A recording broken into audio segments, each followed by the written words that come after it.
Alors symboliquement, c'est vraiment, comme je l'ai dit tout à l'heure, ce souffle qui vient propulser le bateau, Macht, le navire Macht, vers l'avenir en fait. Et Nabajot, pourquoi Nabajot? Parce que c'est quelqu'un qui est dans la transmission. Et on voulait faire revenir les Guadeloupéens au Macht avec les expositions temporaires.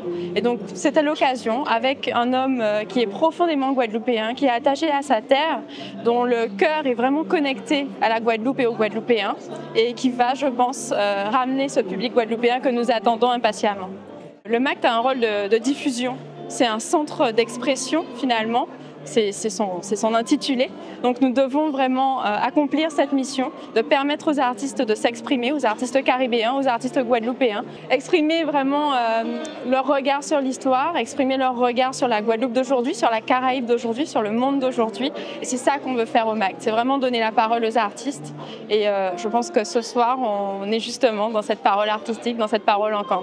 Je pense que ça va reposer sur la médiation culturelle, sur l'action culturelle, sur ce qu'on va présenter au niveau de la salle des congrès et des arts vivants, sur la façon dont on va faire la médiation de ces expositions. Par exemple, on va lancer un programme d'université populaire. Dans université populaire, on entend populaire. Et l'idée, c'est de connecter les artistes, les chercheurs, les personnes qui pensent finalement notre monde au peuple guadeloupéen et plus largement au peuple caribéen dans ce format université populaire. On aura aussi des visites, mais qui vont changer, qui vont être par exemple des visites critiques de l'exposition permanente. Et ici, des visites qui vont permettre d'animer ces expositions d'une façon différente. Les enfants vont venir ici, dans cette exposition, vont bénéficier d'animations, de conteurs par exemple.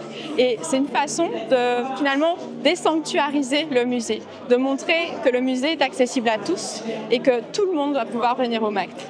Le rhizome est la matrice du lien. C'est vraiment ce lien que je souhaite recréer à la fois au niveau micro, au sein de l'institution avec les équipes, à la fois au niveau du quartier, le Macht au cœur de la cité, et le rayonnement international, le rayonnement au niveau de la Caraïbe et puis plus largement dans le monde, parce que cette histoire dont on parle au Macht, elle nous connecte naturellement avec le monde.